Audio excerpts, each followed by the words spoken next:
ലോകമെമ്പാടുമുള്ള മലയാളികൾക്കാകെ അപമാനമുണ്ടാക്കത്തക്ക രീതിയിലുള്ള ചില സമര ആഭാസങ്ങളാണ് കഴിഞ്ഞ കുറെ നാളുകളായി നമ്മുടെ സംസ്ഥാനത്ത് നടന്നുകൊണ്ടിരിക്കുന്നത്. അത് വിദ്യാർത്ഥി പ്രക്ഷോഭമാകട്ടെ, യുവജന സംഘടനകളുടെ പ്രക്ഷോഭമാകട്ടെ, വളരെ ഹീനമായ രീതിയിൽ, നീചമായ രീതിയിലേക്ക് ഈ സമരമുറകൾ പോകുന്നു എന്നുള്ളത് ലോകമാകെ നമ്മളെ കുറിച്ചുള്ള ഒരു പ്രതിച്ഛായയ്ക്ക് വളരെയേറെ മങ്ങലുണ്ടാക്കുന്നു എന്നത് ഒരു സങ്കടകരമായ യാഥാർത്ഥ്യമാണ്.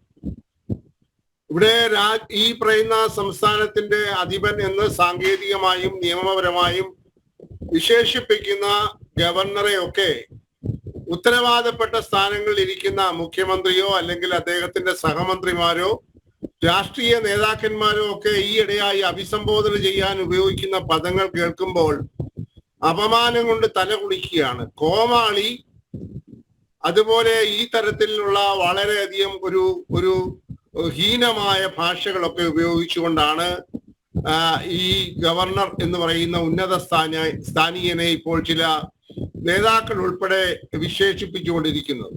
തെമ്മാടി, കോമാളി. അതിനിടയ്ക്ക് ചില മന്ത്രിമാർ പറഞ്ഞു അദ്ദേഹത്തിന് എന്തോ ആരോഗ്യ പ്രശ്നമൊക്കെ ഉണ്ട്.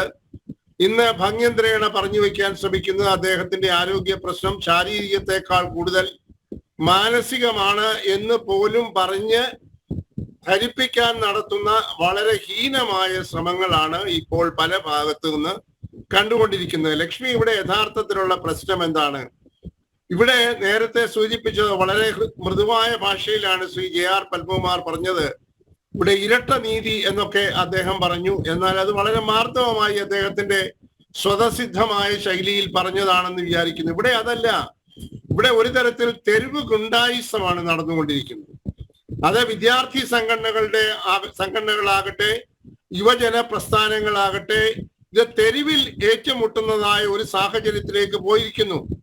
നമ്മുടെ രാജ്യത്തെ 28 സംസ്ഥാനങ്ങൾ ഉള്ളിടത്തെല്ലാം ഗവർണർമാരുണ്ട്, മന്ത്രിസഭയുണ്ട്, ബന്ധപ്പെട്ട അധികാരികളുണ്ട്. ഏതെങ്കിലും ഒരു സംസ്ഥാനത്ത് ഈ തരത്തിൽ വിദ്യാർത്ഥി പ്രക്ഷോഭങ്ങളും യുവജന സംഘടനകളുടെ പ്രക്ഷോഭങ്ങളും നിലവാര തകർച്ചയിൽ എത്തിയിട്ടുണ്ടോ എന്ന് നോക്കണം. ലക്ഷ്മി, ഒരു കാര്യം കൂടെ ശ്രദ്ധിക്കണം. ഇതുപോലെ ഗവർണറുമായി അഭിപ്രായ വ്യത്യാസമുള്ള മറ്റു ചില സംസ്ഥാനങ്ങൾ കൂടി നമ്മുടെ രാജ്യത്തുണ്ട്. ഉദാഹരണമായി തമിഴ്നാടിൽ ഗവർണറും മുഖ്യമന്ത്രിയും അല്ലെങ്കിൽ മന്ത്രിസഭയും തമ്മിൽ വലിയ ഏറ്റുമുട്ടലാണ് ആശയപരമായി. ബംഗാളിൽ പ്രശ്നമുണ്ട്, പഞ്ചാബിൽ പ്രശ്നമുണ്ട്, തെലങ്കാനയിൽ പ്രശ്നമുണ്ടായിരുന്നു.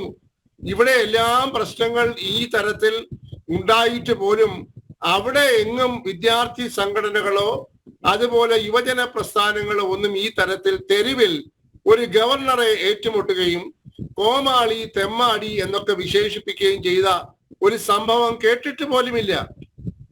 എന്താണ് നമ്മുടെ കേരളത്തിലെ ഈ യുവ സമൂഹത്തിന് സംഭവിച്ചിരിക്കുന്നതെന്ന് ഓർക്കുമ്പോൾ ദുഃഖം കൊണ്ട് തല താഴ്ത്താനല്ലാതെ മറ്റു നിവർത്തിയില്ല. ഇവിടെ ഒരു തരത്തിൽ പറഞ്ഞു കഴിഞ്ഞാൽ ഗവർണർ ചെയ്തിരിക്കുന്ന അപരാധം എന്താണ്? ഗവർണർ ചെയ്തിരിക്കുന്ന അപരാധം എനിക്ക് മുൻപ് സംസാരിച്ച വിദ്യാർത്ഥി നേതാവ് പറഞ്ഞു. അദ്ദേഹം ചില ആളുകളെ, അദ്ദേഹത്തിന് താല്പര്യമുള്ള കക്ഷിയിൽപ്പെട്ട ആളുകളെ സെനറ്റിലേക്ക് നോമിനേറ്റ് ചെയ്തു. അങ്ങനെ നോമിനേറ്റ് ചെയ്യപ്പെട്ട ആളുകൾക്കാർക്കും അവിടെ ഇരിക്കാൻ അർഹതയില്ല എന്ന്.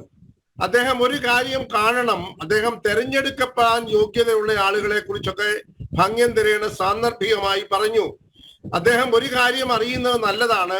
തെരഞ്ഞെടുക്കപ്പെടാൻ യോഗ്യതയുള്ള ആളുകൾ സ്വാഭാവികമായി തെരഞ്ഞെടുപ്പ് പ്രക്രിയയിലൂടെ തെരഞ്ഞെടുക്കപ്പെടും.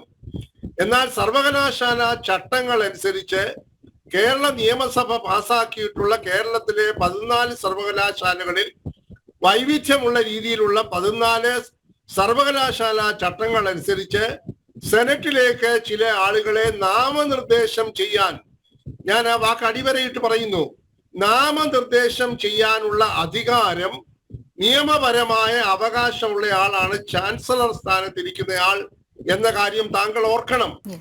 അങ്ങനെയുള്ള സ്ഥാനത്തിരിക്കുന്നയാൾ നോമിനേറ്റ് ചെയ്യുമ്പോൾ അദ്ദേഹത്തിന് പ്രധാനമായിട്ടുള്ള കൈവശത്തിലുള്ള അധികാരത്തെ നമ്മൾ വിശേഷിപ്പിക്കുന്നത് വിവേചനാധികാരം, ഡിസ്ക്രിഷണറി പവർ എന്ന് ഇംഗ്ലീഷിൽ പറയുന്ന ആ പദം ഉപയോഗിച്ചാണ് അധികാരത്തെ നമ്മൾ വിശേഷിപ്പിക്കുന്നത്.